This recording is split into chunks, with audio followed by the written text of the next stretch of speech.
Hi guys, कैसे हैं आप लोग। तो बहुत सारे बच्चों की डिमांड थी और इसलिए मैंने एनसीईआरटी का जो एक्सरसाइज है आपकी केमिस्ट्री का, सबसे पहला some basic concept of the chemistry, उसके जो एनसीईआरटी के सॉल्यूशन है उसको बहुत ही सिंपल तरीके से मैंने आपके सामने रखने की कोशिश की है। आइए हम लोग देखते हैं। क्वेश्चन नंबर 1 से लेकर 20 तक है।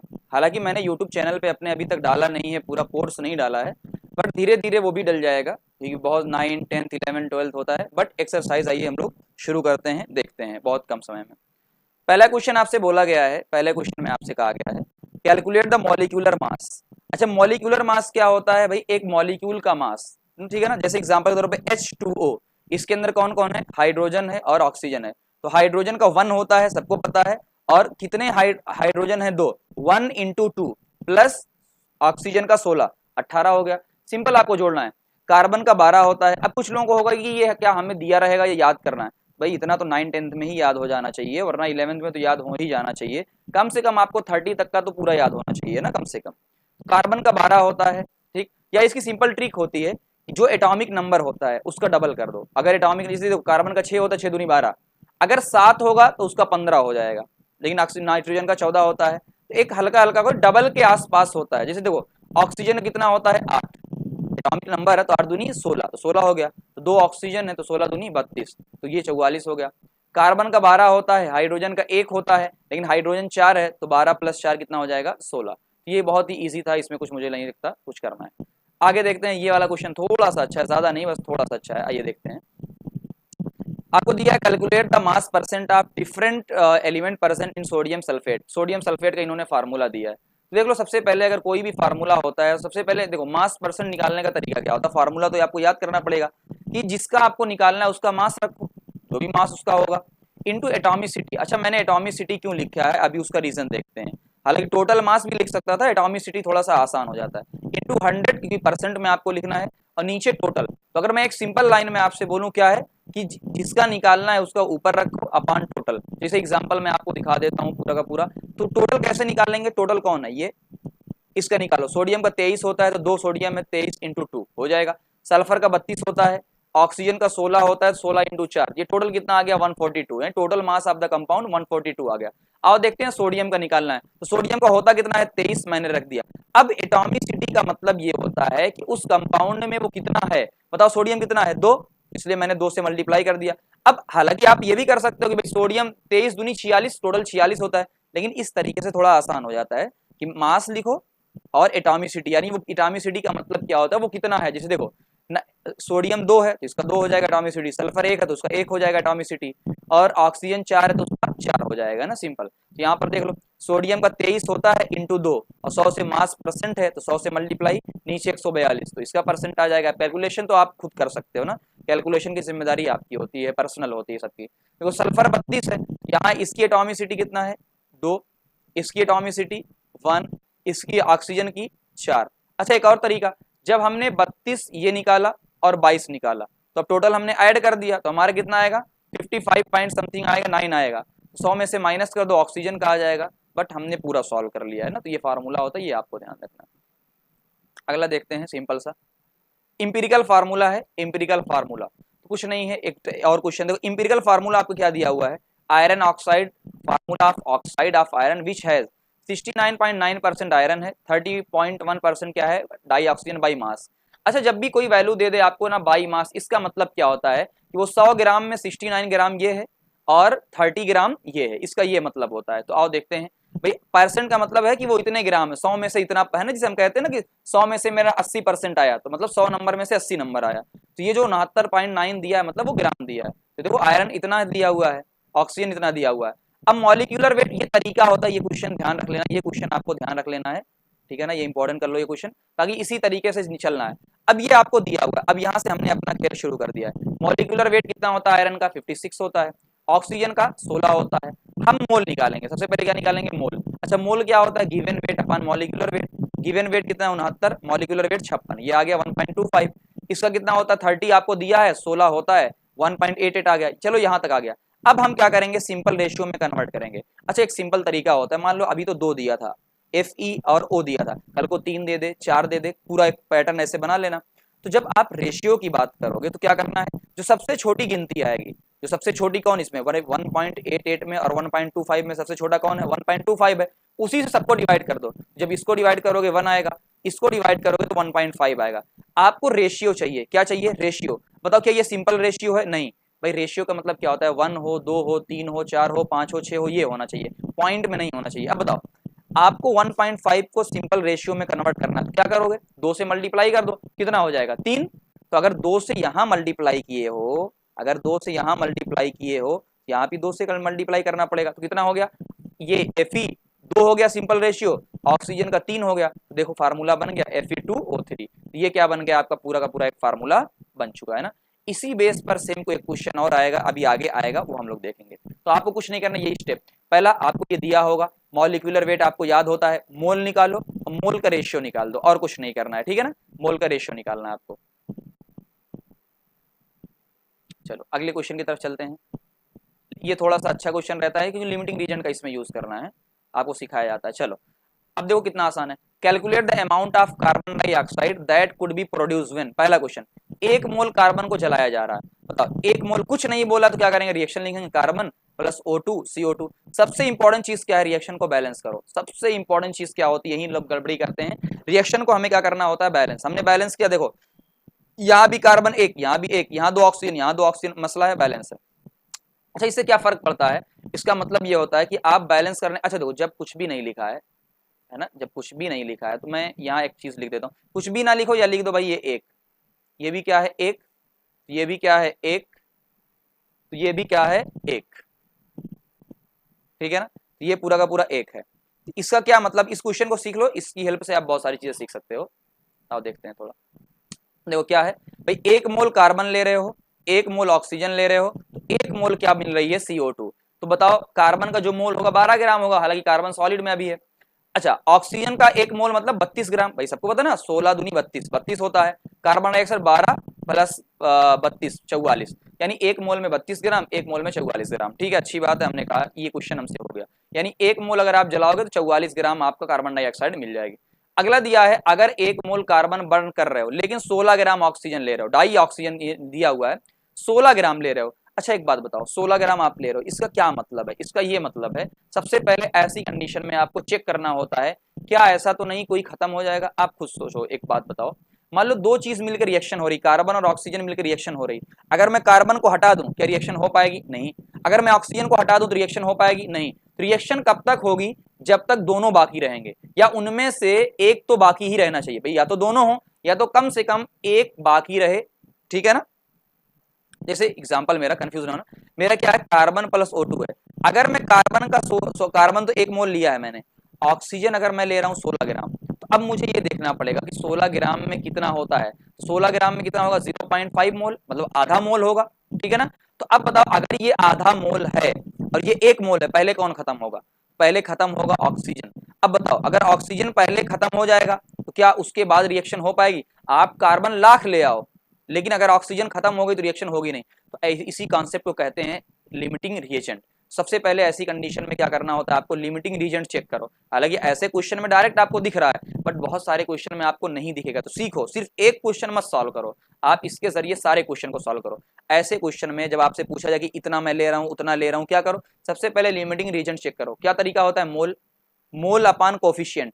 अच्छा मोल कैसे, हमेशा एक बात देखो गलती होगी, आपको ग्राम दिया है, ग्राम को हमेशा कन्वर्ट किसमें करो, मोल में, तो आपने मोल में कन्वर्ट कर लिया, ठीक है। उसके बाद क्या करना है, कोफिशिएंट। अच्छा कोफिशिएंट कितना क्या होता है, यही देखो, ऑक्सीजन से पहले क्या लिखा है 1, यही इसका कोफिशिएंट है।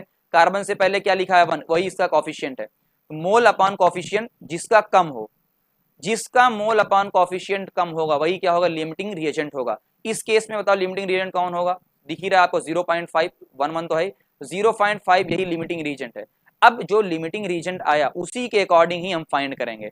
क्या मतलब इसका है कि 0.5 मोल आया है, तो अब 0.5 मोल ही इसका खर्चा होगा, 0.5 मोल ही इसका बनेगा। आप कभी ये मत सोचना कि कार्बन तो 1 मोल है तो 1 मोल बनेगा, नहीं, लिमिटिंग रीजन कौन है 0.5, तो इसका मतलब 0.5 मोल O2 है, तो 0.5 मोल CO2 ही बनेगा। तो हम कहेंगे सर तो फिर ये तो 1 मोल दिया हुआ है, तो हम ये कहेंगे कि 0.5 मोल इसका जाएगा, बाकी 0.5 मोल इसका एक्सेस में बच जाएगा, ठीक है ना। ये ऐसी चीजें जो आपको ध्यान देनी होती है।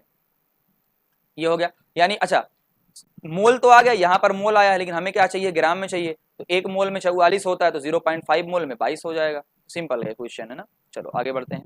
अगला क्वेश्चन भी फिर कंफ्यूज करने के लिए दिया है, आपसे कह रहा है कि 2 मोल कार्बन ले रहे हैं। भाई मैंने फिर भी बोला अगर आप ऑक्सीजन आपका लिमिटिंग रीजेंट है, देखो लिमिटिंग रीजेंट क्या है, O2 ही है, कार्बन के मोल से फर्क ही नहीं पड़ता। आप कार्बन मैंने कहा ना लाखों लेकर आओ, क्या फर्क पड़ेगा, कार्बन का मोल जाएगा ही नहीं, 0.5 ही जाएगा। तो लिमिटिंग रीजन का कॉन्सेप्ट जो है आप अच्छे से पढ़ लेना, बहुत इंपॉर्टेंट होता है। हालांकि मैं जब करवाऊंगा पूरा तो 100% हम लोग पूरा कॉन्सेप्ट करेंगे लिमिट, चलो लेकिन तब तक तुम क्या कर, हर चीज पढ़ाई नहीं जा सकती अभी ना। अगला क्वेश्चन देखते हैं, 1.5 देखते हैं। देखो क्या दिया हुआ है, बहुत आसान। Calculate the mass of sodium acetate. अच्छा मास निकालना है, मैंने कहा निकालते हैं। आपको दिया है 500 ml दिया है, तो वॉल्यूम आपको दिया हुआ है, जो देखो जो आपको दिया हो उतार लो। मैं देखो उतारा, मॉलिक्यूलर वेट दिया है उतारा, मॉलिक्युलरिटी दिया हुआ है उतारा, वॉल्यूम दिया है उतारा। बस फर्क क्या है, यहाँ पर वॉल्यूम ml में है, हम किस में लिए, हमने लीटर में ले लिया है ना। रीजन क्या होता है देखो, अच्छा मैं देखो क्या करता हूँ, मैं सबकी तरह नहीं करता हूँ ना, मैं पूरा स्टेप बाय स्टेप आपको डायरेक्ट फार्मूला यूज नहीं करूंगा, मतलब डायरेक्ट वो कर दो। देखो देखो मोलिकुलरिटी का फार्मूला क्या होता है, मोल अपान वॉल्यूम, वॉल्यूम किस में होना चाहिए, लीटर के अंदर होना चाहिए। आप ml में भी कन्वर्ट कर सकते हो, लेकिन वो होता है ना ml में करोगे 1000 से डिवाइड करोगे 1000 ऊपर जाएगा, तो इतना झंझट का है को करना, ठीक है ना। हमको पहले से भाई डायरेक्ट वैल्यू आपको दिया हुआ है, डायरेक्ट ठीक हो जाएगा। चलो अच्छा मोल क्या होता है, वेट अपान मॉलिक्यूलर वेट होता है। अब डायरेक्ट मैं ये वाला फार्मूला लिख दूं, आधे बच्चे हवा नहीं लगेंगे, तो इसलिए step by step weight upon molecular weight होता है ना, वेट अपान मॉलिक्यूलर वेट, तो ये नीचे आ जाएगा। हमें क्या चाहिए, वेट चाहिए। तो अगर मुझे वेट चाहिए तो मैं इन पूरे को मल्टीप्लाई कर दूंगा इधर, तो देखो इधर पूरा मल्टीप्लाई हुआ, यानी मोलिकुलरिटी, मॉलिक्यूलर वेट और वॉल्यूम किसके अंदर होना चाहिए, लीटर के अंदर। तो बस जब आप पूरा मल्टीप्लाई करोगे तो हो जाएगा। तो मानी मुद्दा क्या था आपका, एक तो गलती कहाँ हो सकती थी ml के अंदर, दूसरा आपको फार्मूला खाली अप्लाई करना था और कुछ भी नहीं करना था। चलो आगे बढ़ते हैं। बस एक काम करना, आपको जितना भी समझ में आया कमेंट में अच्छे से हमें बता देना, ठीक है ना, ताकि मेरे लिए भी थोड़ा सही रहेगा। आगे आपको अगला क्वेश्चन दिया, calculate the concentration of nitric acid. Concentration का मतलब क्या होता है, मोलिकुलरिटी आपको निकालना है ना। कंसेंट्रेशन बोले, मोलिकुलरिटी बोले, ये सारी चीजें क्या होती हैं, एक ही होती हैं, मोल पर लीटर, ठीक है। इन sample which has a density आपको दिया हुआ है, and the mass percent of nitric acid. सबसे पहले समझो मास परसेंट क्या होता है, ये जो मास परसेंट आपको दिया हुआ है, ये मास परसेंट क्या होता है। मास परसेंट का मतलब ये होता है कि भाई उस सॉल्यूशन में कितना है। जैसे मैंने कहा मास परसेंट, भाई परसेंट 100 में निकलता है, यानी 100 ग्राम सॉल्यूशन में कितना है, 69 दिया है, 69 ग्राम है, तो हमारे पास वेट आ गया। देखो हमारे पास क्या आ गया, वेट।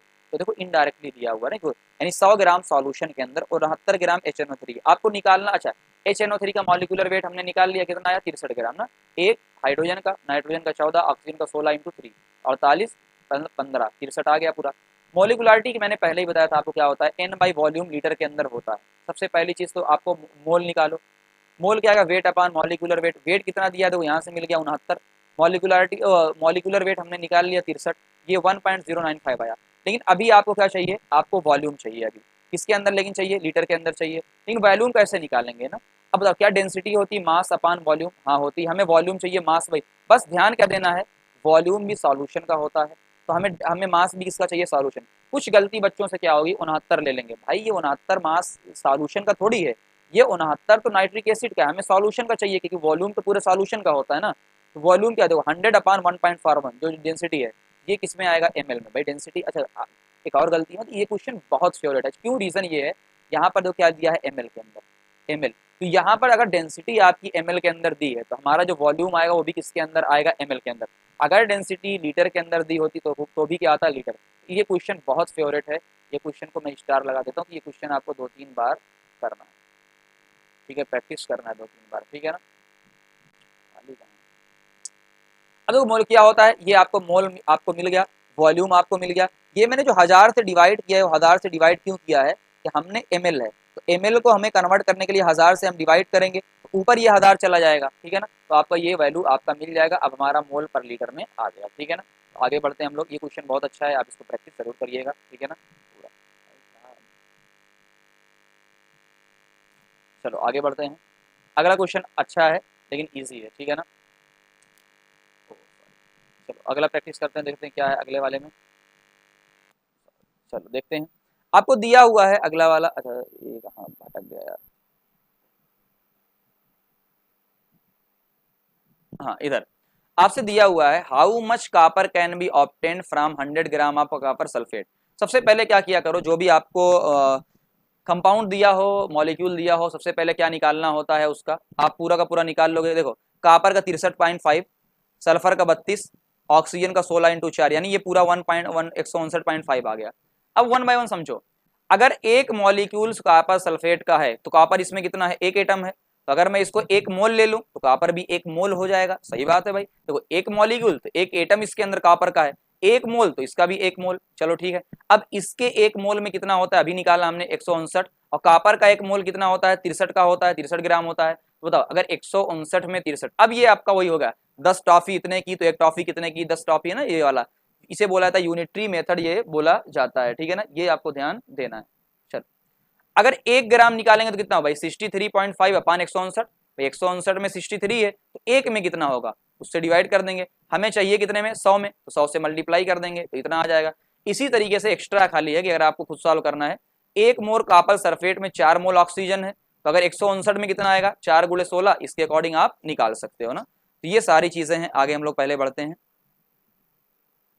अच्छा ये वाला क्वेश्चन था जो आपके सामने था, ये क्वेश्चन भी उसी का था कि अगर आपको मॉलिक्यूलर फार्मूला निकालना है, देखो ये 1.3 वाला क्वेश्चन ही था, हम यहाँ निकाल चुके हैं मॉलिक्यूलर यानी इंपेरिकल फार्मूला Fe2O3 सॉरी ना, निकाल चुके हैं, गला सूख रहा है, तो ये ऑलरेडी हम निकाल चुके हैं वहां से। अब इसका मास कितना आएगा, देखो जोड़ो, आयरन का 56 इंटू 2, 16 गुणे 3 कितना आया, 160 ग्राम आ गया 160 ग्राम। अब तरीका क्या होता है निकालने का, जब भी आपको मॉलिक्यूलर फार्मूला, ये तो इंपेरिकल फार्मूला जो सिंपलेस्ट रेशियो में आता है, मॉलिक्यूलर फार्मूला निकालने का तरीका क्या होता है, इंपेरिकल फार्मूला में n से मल्टीप्लाई कर दो। आप कहोगे सर ये n क्या है, क्या मोल है, हम कहेंगे हाँ मोल जैसा है, मोल नहीं मोल जैसा है, मतलब जो मॉलिक्यूलर वेट आपको दिया होगा, तो 159 यहाँ पर दिया हुआ है मॉलिक्यूलर वेट, उसको डिवाइड करो किससे, इंपेरिकल फार्मूला वेट से, तो 160 है, यानी आपको ये फार्मूला तो भाई याद ही रखना पड़ेगा। तो 159 को हमने डिवाइड किया 160 से, तो ये भी 159 क्या है, 160 के बराबर, ये देखो तकरीबन, तो हमने ना ये भी अच्छा कई बार होता है कि आप जो एनसीईआरटी होती है ना वो पॉइंट में चलती है, हम लोग तो 56 ले लिए, वहां क्या लिया होगा 157 पॉइंट समथिंग, इसीलिए 159 आ रहा है, यानी ये आपका 160, ये 1 आया, यानी n की वैल्यू कितनी आ गई 1। अब इसी से मल्टीप्लाई कर दो, कल को अगर n की वैल्यू 2 आती तो हम 2 से मल्टीप्लाई कर देते, तो Fe2 की जगह 4 हो जाता। बहुत आसान है आपको इस तरीके से, तो आपको ये पहले स्टेप में ये निकालना है जो हमें 1.3 में निकाल चुके हैं, दूसरे स्टेप में ये अप्लाई करना है, तीसरे स्टेप में इसी n की वैल्यू हमें चाहिए जो कि हमें मिल गई। आगे आते हैं, आगे वाला क्वेश्चन जो आपका है उस क्वेश्चन की तरफ चल देखते हैं।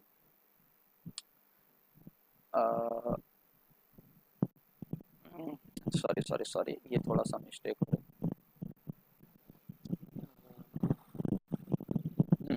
ये वाला क्वेश्चन थोड़ा सा देखते हैं, इस क्वेश्चन में हालांकि कुछ नहीं है ना, पुराने मेथड का अभी ऐसे क्वेश्चन आते नहीं है, चलो देख लेते हैं बस एक बार।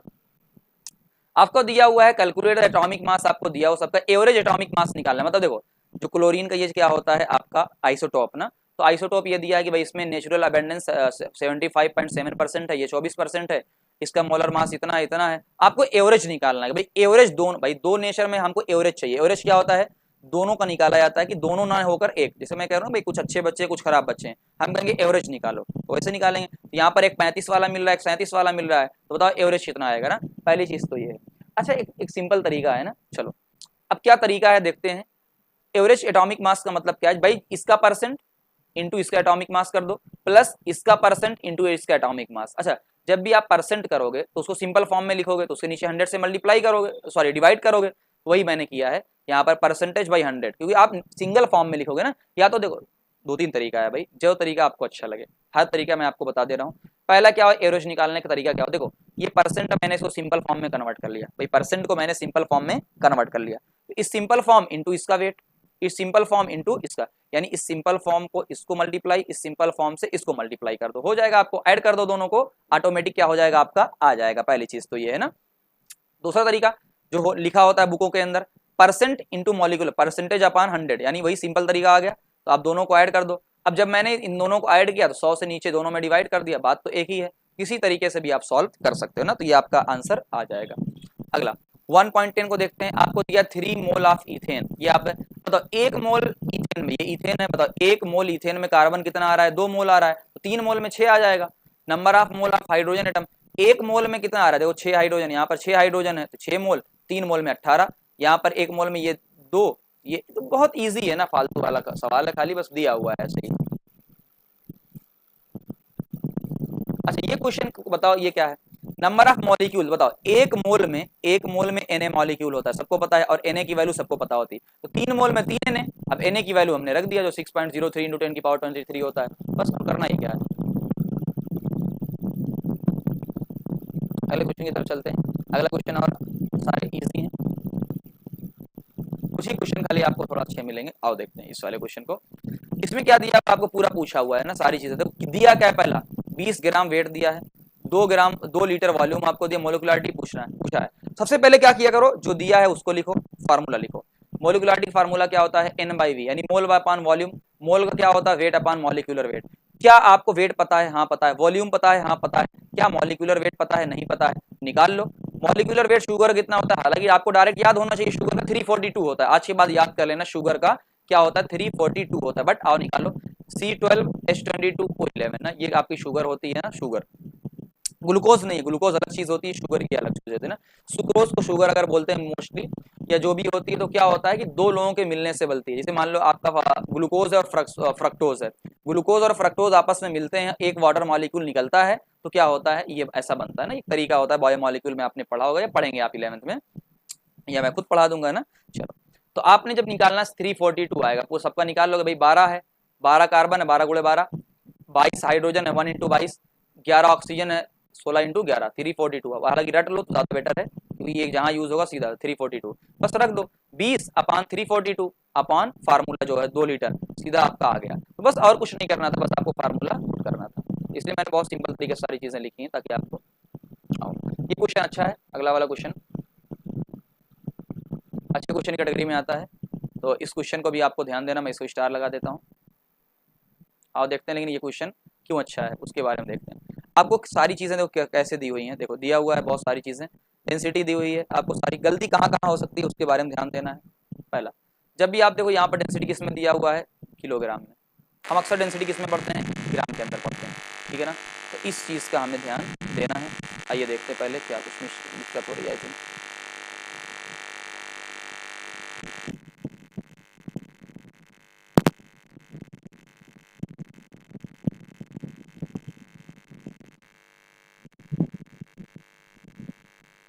तो थोड़ी सी दिक्कत हो गई थी, आइए देखते हैं ये क्वेश्चन अच्छा क्यों है, इसके बारे में हम थोड़ा सा देखते हैं। ये क्वेश्चन इसलिए अच्छा है, देखो पहला आपको ये है, देखो CH3 मेथनॉल का फार्मूला क्या होता है, आपको ये आना चाहिए 6 3OH। मॉलिकुलर वेट हमने पहले ही निकाल के रख लिया 32 ग्राम। अब देखो आपको क्या दिया हुआ है, डेंसिटी दी हुई है किलोग्राम के अंदर, हमें सबको पता है ग्राम के अंदर डेंसिटी हम लोग लेते हैं ग्राम के अंदर। अब तो किलोग्राम को ग्राम में कन्वर्ट करना, क्या 1000 से मल्टीप्लाई कर दोगे, बिल्कुल 1000 से हम लोग क्या कर देंगे, मल्टीप्लाई कर देंगे, ठीक है ना। भाई आप किलोग्राम है, अगर किलोग्राम को आपको इसमें कन्वर्ट करना है तो आप क्या करोगे, 1000 से मल्टीप्लाई, यहाँ आपने क्या कर दिया है, 1000 से मल्टीप्लाई कर दिया, ठीक है ना, ये हो जाएगा, 1000 से आपने मल्टीप्लाई कर दिया। आइए देखते हैं उसके बाद क्या किया, आ गया, यानी अब बताओ ये आपकी डेंसिटी आ गई। अच्छा डेंसिटी पढ़ना सीखो, डेंसिटी पढ़ने का मतलब क्या होता है, ये आपको दिया, यानी 1 लीटर, ये एल का मतलब क्या होता है, लीटर, यानी 1 लीटर में इतना ग्राम है, 1 लीटर में इतना ग्राम है। बताओ मोल निकाल लो भाई, 1 लीटर में इतना ग्राम है, हमने निकाला। मोल क्या होगा, weight upon molecular weight, weight कितना हुआ भाई 793, जो अभी निकाला। मॉलिक्यूलर वेट पहले निकाल चुके हैं 32, कितना आ जाएगा 24.7, ठीक है ना। अब बताओ आपका पहली चीज तो क्या है, आपको मोलारिटी निकालो। मोलारिटी क्या है, 1 लीटर में आपको निकालना है। हालांकि आपको जो फार्मूला जब मोलारिटी पढ़ाई जाती है तो यही कहा जाता है, हालांकि चलो फार्मूले देख लेते हैं, है ना, क्योंकि अभी समझाने का तरीका इतना नहीं होता था, मतलब इतना टाइम नहीं है।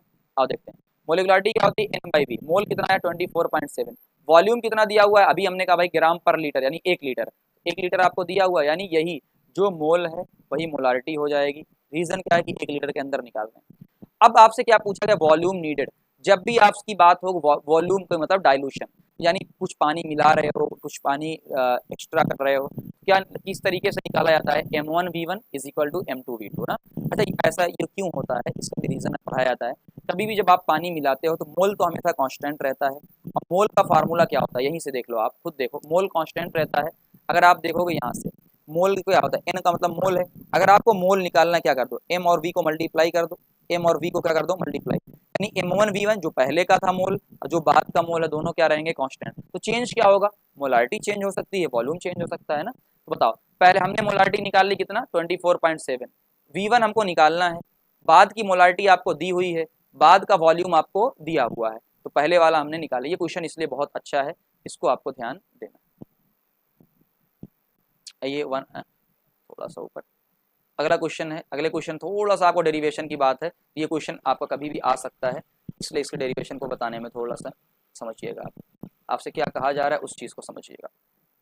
आपसे ये कहा जा रहा है प्रेशर के बारे में पूरी चीज़ें, सबको पता है प्रेशर क्या होता है, फोर्स बाय एरिया सबको पता है। अच्छा फोर्स क्या होता है, mg, क्या आपने पढ़ा होगा या आप पढ़ोगे, 9th में ही पढ़ा होगा। फोर्स क्या होता है, मास इंटू एक्सेलरेशन होता है। लेकिन जब हम वेट की बात करते हैं तो वो एक्सेलरेशन की जगह क्या हो जाता है, g, क्या होता है, g। तो मास और वेट में फर्क होता है, मास का मतलब सिर्फ m और वेट का मतलब m इंटू जी, ये g है अपॉन एरिया, ये आपको दिया पहला चीज़ तो ये है ना, तो ये हो जाएगा। अच्छा सबसे इंपॉर्टेंट चीज़ यहाँ पर जानते हो क्या है, ये जो आपको दिया हुआ है ना ग्राम सेंटीमीटर -2 के अंदर दिया हुआ है ना, तो आपको ये ध्यान देना, देखो सब यूनिट को, जितनी यूनिट सबको एसआई के अंदर कन्वर्ट करो, यही इसका खेल है। सारी यूनिट को आप किसके अंदर कन्वर्ट करोगे, एसआई के अंदर कन्वर्ट करो। कैसे, ग्राम को किलोग्राम के अंदर कन्वर्ट करो। जब आप ग्राम को किलोग्राम के अंदर कन्वर्ट करोगे, क्या 1000 से डिवाइड करोगे, तो देखो मैंने 1000 से यहाँ पर डिवाइड कर दिया है। अच्छा सेंटीमीटर -2 का मतलब क्या होता है कि वो कहाँ पर है, नीचे है, ऐसे है। तो जब सेंटीमीटर को आप मीटर के अंदर बदलोगे, क्या सेंटीमीटर में भी 100 से आप डिवाइड करोगे, तो मैंने देखो सेंटीमीटर को 100 से डिवाइड कर दिया है और उसी का स्क्वायर कर दिया है। तो इस तरीके से आप यूनिट कन्वर्सन आपको आना चाहिए ना, यूनिट कन्वर्सन आपको आना चाहिए पहली चीज। तो आप जब कन्वर्ट करो क्या हो जाएगा, देखो 1000 नीचे है, ये जो 100 का स्क्वायर हो कहाँ पहुंच जाएगा, ये ऊपर पहुंच जाएगा। तो आपका 10 34 गुणे 10, अब ये केजी में आ गया, ये मीटर के अंदर एसआई यूनिट में कन्वर्ट हो चुका है, आ चुका है।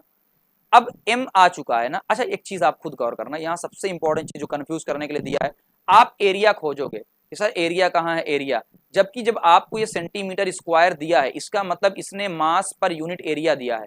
m बाई ए खुद ही गिवन है, यानी ये आपको क्या दिया हुआ है, m बाई ए गिवन है। मैं यहाँ लिख देता हूँ, ये जो आपको गिवन है वो क्या गिवन है, ये आपको m, ये थोड़ा सा दिक्कत कर रहा है, m बाई ए गिवन है। ये जो आपका दिया हुआ है ना, ये m बाई ए खुद उसने दे दिया है, ठीक है ना। तो हमें सिर्फ मल्टीप्लाई किससे करना है, g से, और g की वैल्यू कितनी होती है, 10 भी ले सकते हैं, 9.8 एक्यूरेट वैल्यू 9.8 मीटर पर सेकंड स्क्वायर होता है। अब यहाँ इसकी पूरी यूनिट आ गई, केजी आ गई। देखो यहाँ मीटर स्क्वायर है, यहाँ मीटर है, तो एक मीटर कैंसिल हो जाएगा, फिर इस पे बचा 1, तो ये ऊपर जाके -1 हो जाएगा, ये -1 हो गया, और सेकंड ऊपर जाके -2 हो जाएगा, ये आपको ध्यान देना। चलो अच्छा प्रेशर की आपको यूनिट निकालना, मान लो न्यूटन, फोर्स की यूनिट क्या होती है, न्यूटन होती है। अच्छा ये क्यों, यहाँ पर देखो आपको दिया हुआ है इसलिए मैं निकाल रहा हूँ।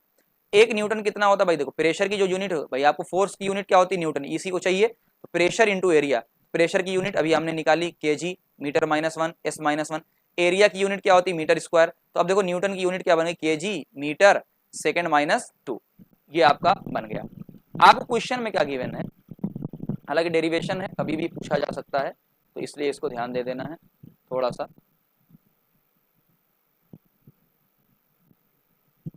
चल ध्यान क्या, देखो इधर भाई आपको गिवन क्या है, आपको जो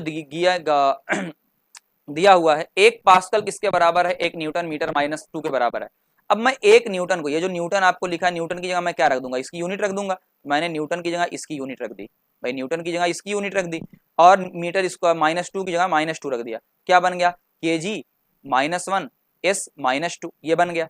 अब बताओ प्रेशर आया कितना है, ये जो हमने सॉल्व करने के बाद प्रेशर इतना आया है, क्या मैं इस यूनिट को, इस पूरी यूनिट को पास्कल लिख सकता हूँ, बिल्कुल 1 पास्कल लिख सकता हूँ। देखो 1 पास्कल की जो यूनिट आई है यही आई है, क्या मैं इस पूरी यूनिट को पास्कल लिख सकता हूँ, हाँ लिख सकता हूँ। तो अगर मेरे पास कितना प्रेशर आ गया, 101322 पास्कल आ गया, इसीलिए 1 न्यूटन के अंदर इतना पास्कल होता है ना। यही जो आप पढ़ोगे ना, 1 न्यूटन के अंदर एक प्रेशर जो बाहर होता है, ये सारा 1.01322 न्यूटन के पावर 5, हालांकि एक्चुअल ये होता है, नहीं जब आप पॉइंट के अंदर करते हो, ये पॉइंट है ना, यहाँ पर क्या है आपका पॉइंट, तो जब पॉइंट के अंदर करोगे तो कितना आ जाएगा, 10 की पावर 5 पास्कल ना, ये तरीका होता है। चलो अब ये अच्छा क्वेश्चन था थोड़ा सा जो आपको डेरिवेशन में दिया है, बाकी सारे क्वेश्चन देखो कितने लल्लू पंजू से क्वेश्चन। अगला क्वेश्चन आपको पूछा जाए what is the SI unit of mass, भाई किलोग्राम होता है, सबको पता है एसआई यूनिट क्या होती है, किलोग्राम होती है। इसको मिटा देता हूँ, एसआई यूनिट क्या होती है, किलोग्राम होती है, ये सबको पता होता है, इसमें कोई दिक्कत की बात नहीं है। हाँ हाउ इट इज डिफाइन, कैसे डिफाइन किया जाता है, तो बड़ी लंबी थ्योरी होती है पूरी, कैसे डिफाइन करना, हालांकि वो दिया हुआ है कि क्या होता है कि taking fix numerical value Planck constant, अगर आपने अभी हो सकता है आगे वाले चैप्टर में आप पढ़ेंगे, पहले प्लैंक कांस्टेंट होता है, उसके जरिए क्या होता है पूरी निकाला जाता है ना। तो एक थ्योरी है, आप इसको रट सकते हैं, देख सकते हैं, बट कभी बाद में आपको पढ़ाया जाएगा तो पढ़ाया जाएगा, ठीक है ना, बट अभी नहीं बता सकते कि लंबी चीज़ होती है ये, ठीक है ना। बस हाँ यहाँ तक आप देख सकते हो, ये यहाँ तक आप लिख सकते हो। अगर आपको मान लो पूछ लिया कभी तो यहाँ तक आपने लिख देना है, ठीक है ना, जो यहाँ तक आप लिख देना है उसको। चलो आगे देखते हैं, ये आपको डायरेक्ट याद होना चाहिए। तो भाई माइक्रो क्या होता है, माइक्रो 10⁻⁻6 माइक्रो, हाँ 6 होता है। इसे ना याद कराया था ना कि मिली -3, माइक्रो -6, नैनो -9, पीको, फेमटो, है ना, सारी चीज़ें होती हैं ये। तो वही सारी चीज़ें आप मैच करके देख सकते हो कौन क्या क्या होता है, ये तो आपको शुरू से ही पढ़ाया जाता है। ये क्वेश्चन है उसी मैच करके मैंने बता दिया। आगे देखते हैं अगला क्वेश्चन, सिग्निफिकेंट फिगर के ऊपर। What is the significant figure? Significant figure क्या होता है? Number of significant figure in measurement the number of figure होता है नोन एज सर्टेन। जैसे क्या होता है, जब आप कोई एक्सपेरिमेंट करते हो तो उसमें कुछ वैल्यू सर्टेन होती है, कुछ वैल्यू क्या होता है थोड़ा सा इधर उधर जाती है। जैसे एग्जांपल के तौर पे ये मैं एक वैल्यू मैंने मेजर की 15.6, कोई भी वैल्यू मैंने लेंथ मेजर किया 15.6, 15 तो फिक्स है भाई, 15.6 15 तो फिक्स है, लेकिन जो पॉइंट के बाद 6 है, अगली वैल्यू फाइंड करूंगा तो क्या हो जाएगा, मान लो 6 की यहाँ 7 निकल आया, अगले वाले में 5 निकल आया। तो ये जो 15 है वो सर्टेन होता है, लेकिन ये जो पॉइंट के बाद वाली वैल्यू वो अनसर्टेन है, कुछ भी आगे पीछे हो सकता है। तो इसी को दिखाने के लिए क्या होता है, सिग्निफिकेंट फिगर होता है, राउंडिंग ऑफ करते हैं, बहुत सारी चीजें होती हैं। टोटल सिग्निफिकेंट फिगर क्या हो गए यहाँ पर 3, एक सर्टेन होता है एक अनसर्टेन होता है ना, ये फार्मूला था खाली। आगे अगला क्वेश्चन देखते हैं, अगला क्वेश्चन भी इजी है, कोई मसला नहीं है। देखो एक सैंपल आपको दिया हुआ है, पूरी चीज क्वेश्चन आप पढ़ोगे तो सबसे पहले आपको क्या दिया हुआ है, पीपीएम।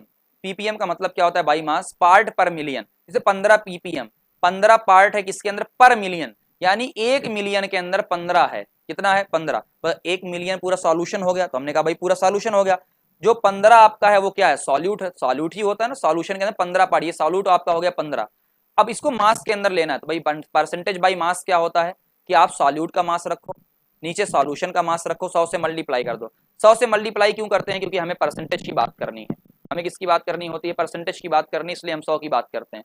बस रख दिया, सॉल्यूट कितना है 15 है, सॉल्यूशन कितना 10⁻6 है, ये कितना है 100, कितना आ गया 15 गुणे 10⁻⁴, यानी 1.5 इंटू 10⁻³ भाई मैं यहाँ पर पॉइंट अगर लगा देता हूँ, अक्सर क्या होता है ना, एक डिजिट एक डेसिमल छोड़ा जाता है, मतलब एक ही के बाद पॉइंट लगाया जाता है, उसके बाद हम सारा पावर में लिख देते हैं, ये तरीका होता है, साइंटिफिक नोटेशन होता है।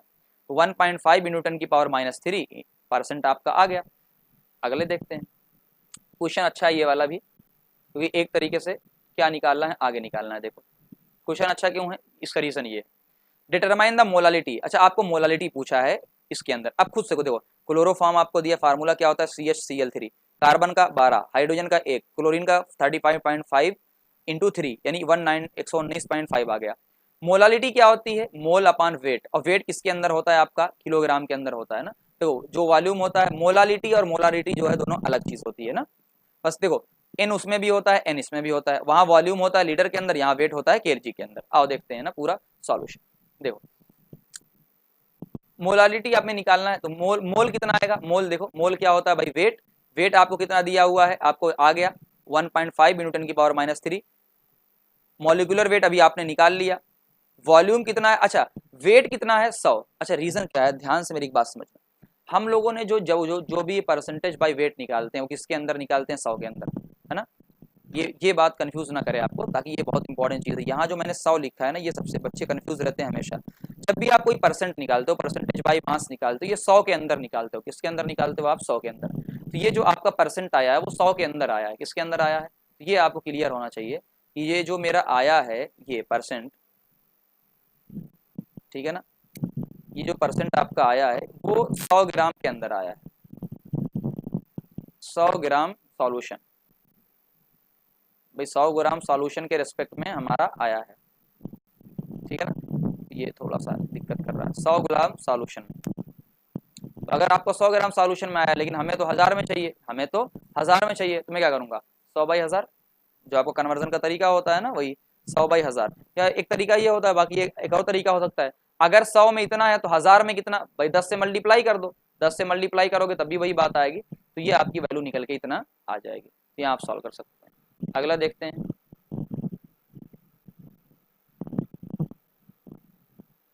चलो एक दो क्वेश्चन और बचा हुआ है उसको देख लेते हैं, उसके बाद ये अभी के लिए इतना कर लीजिएगा, आपका हो जाएगा पूरा।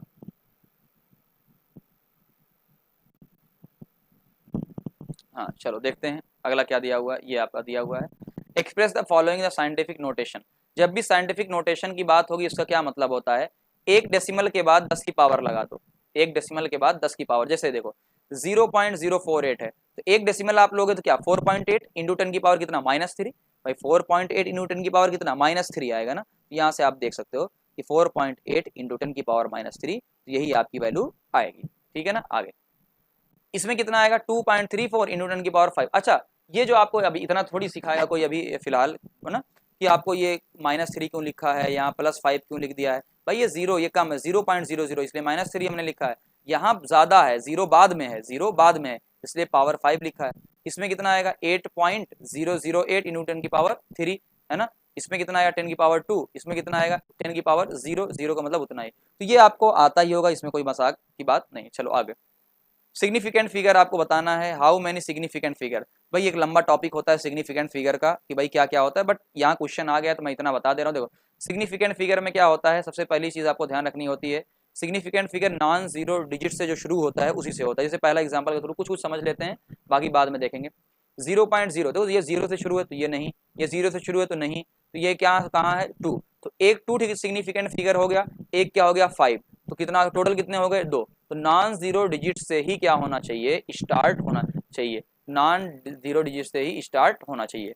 चलो अगला देखो भाई इस 2 से स्टार्ट है जो कि नॉन जीरो, 208 3 हो गया, इसमें भी 4 हो गया। अगला वाला क्वेश्चन ये अच्छा है, इसमें कैसे अच्छा है देखो 126 के बाद 3 जीरो, तो लोगों को क्या लगा 1 2 3 3 3 6, ऐसा नहीं है। जो भी जीरो, समझना बात को, जो भी जीरो, पहला पहला रूल मैंने बताया कि नॉन जीरो से शुरू होना चाहिए। दूसरा कि अगर कोई भी जीरो है जो कि पहले आ रहा है या बाद में आ रहा है उसको काउंट नहीं करते हैं अंटिल अंटिल पॉइंट लगा हो। जैसे ये दोनों क्वेश्चन समझ में आ जाएगा। यहां पर देखो पॉइंट लगा, यहां पर क्या लगा है पॉइंट लगा है, इसलिए चारों जीरो काउंट है। इसमें 4 क्यों आ रहा है, क्योंकि इसमें पॉइंट लगा है, तो पॉइंट लगा है इसलिए सब काउंट हो रहे हैं। इसमें पॉइंट नहीं लगा है, डैश लगा है, पॉइंट नहीं लगा है, इसलिए जीरो काउंट नहीं हो रहा। पहले वाला जीरो या बाद वाला जीरो काउंट नहीं होगा जब तक कि पॉइंट न लगा हो, जब तक कि पॉइंट न लगा हो। अब देखो आपको सर यहाँ पर पॉइंट लगा है लेकिन ये शुरू किससे हो रहा है, जीरो से, तो एक लंबा टॉपिक होता है बेटा ना, तो इसलिए जो है थोड़ा सा समझने में आपको प्रॉब्लम होगी, मुझे समझाने में प्रॉब्लम होगी, लंबा टॉपिक है कैसे बता दूंगा ऐसे ना। चलो अगले वाले में देखो यहाँ पर इसमें टोटल 5 हो जाएंगे, टोटल 5 हो जाएंगे। अच्छा राउंडिंग ऑफ की बात करते हैं, हल्का सा इसको भी समझ लेते हैं, मतलब इतना समझ में आ जाए क्वेश्चन सॉल्व हो जाएगा, बाद में हम धीरे धीरे पूरा टॉपिक पढ़ेंगे। तो चलो राउंडिंग ऑफ की बात कर लेते हैं, लास्ट चीज आपके पास है राउंडिंग ऑफ क्या होता है, ताकि एक्यूरेट चीजें देखो। पहला आपको ये दिया है 30 कितने तक करना है, 3 तक करना है, राउंडिंग ऑफ कितने तक 3 तक, हमें 3 तक रखना है। लेकिन इसमें कितनी 1 2 5 है तो हमें 5 बस देखो 1 2 3 3 फिगर है। अब इस वाले को हटाना है, इन दोनों को हटाना है। बताओ ये 1 आ रहा है 5 से कम है, तो जो भी 5 से कम होता है हटा दो, तो इसको भी हटा दिया। इसमें भी देखो 5 से कम आएगा अगला वाला, तो उसको भी हटा दिया, हटा दिया। अगले वाले को समझो, इसमें क्या है आपका, देखो सिग्निफ बहुत अच्छा क्वेश्चन ये वाला है। बताओ क्या ये जीरो सिग्निफिकेंट फिगर है, नहीं, ये वाला जीरो भी नहीं है, ये वाला जीरो भी सिग्निफिकेंट फिगर नहीं है। पहला सिग्निफिकेंट फिगर 4, दूसरा 5, तीसरा 9, तो हमें इसको तो रखना है, तो मैंने इसको रख लिया 0.0, इसको रख लिया। अब क्या है ये लास्ट वाला जिसको हमें हटाना है वो 7 है, क्या वो 5 से बड़ा है, हाँ 5 से बड़ा है, तो उससे पहले वाले में एक ऐड कर देते हैं, एक ऐड करेंगे किसमें, उससे पहले वाले में, तो उससे पहला कौन है 9, 9 के अंदर जैसे ही एक ऐड करो कितना आ जाएगा 10। बताओ 10 आएगा, 10 का मतलब भाई 62, 62 से क्या हो गया 60, देखो मैंने लिख दिया यहाँ पर 60। अगला क्वेश्चन देखो 280, बताओ क्या ये सिग्निफिकेंट 2 है, हाँ 8 है, हाँ 0 है, हाँ 0 भी है क्योंकि 0 बीच में आ रहा है ना, तो 3 तो हो गया, हमें चाहिए ही 3 था। ये क्या है 8, तो 8 तो नहीं हो सकता, 8 को हटाना है। क्या 8 5 से बड़ा है, हाँ 8 5 से बड़ा है। क्या पिछले वाले में एक ऐड कर देंगे, हाँ 0 में एक ऐड कर दो कितना आएगा 281। तो अब या तो आप 281 लिखो या बुक्स ये लिखती हैं 0 भी बढ़ा देती हैं, इसके पीछे का लॉजिक क्या है 2810। अब बताओ सिग्निफिकेंट फिगर कितना 3 ही तो है, एक ये एक ये एक, भाई 0 को थोड़ी काउंट करोगे सिग्निफिकेंट फिगर में, चाहे ये लिखो चाहे ये लिखो, तीनों की क्या है, दोनों ही क्या है सही है। तो ये आपका 1 से लेकर 20 तक का पूरा क्वेश्चन हो चुका है। इसके बाद का क्वेश्चन नेक्स्ट पार्ट में करेंगे ताकि आपको बहुत ज्यादा परेशानी ना हो। तो ऐसे ही एनसीईआरटी के सारे क्वेश्चन हम लोग डिस्कस करेंगे, फिजिक्स के, केमिस्ट्री के, बायोलॉजी के, और टाइम मिलेगा तो क्या होगा कि मैं टॉपिक भी पूरा पढ़ाऊंगा। लेकिन भाई बहुत सारी क्लासेस तो डील करनी रहती है ना, ऑफलाइन भी पढ़ाना रहता है, ऑनलाइन भी पढ़ाना रहता है, सारी चीज़ें डील करनी रहती हैं। बट एक रिक्वेस्ट आप लोगों से है कि आप इसको शेयर जरूर करिएगा, कमेंट कीजिएगा, ताकि मुझे और हिम्मत मिलेगी ना। चलते हैं, थैंक यू वेरी मच। कैसा लगा आप जरूर कमेंट में बताइएगा। Okay bye, thank you.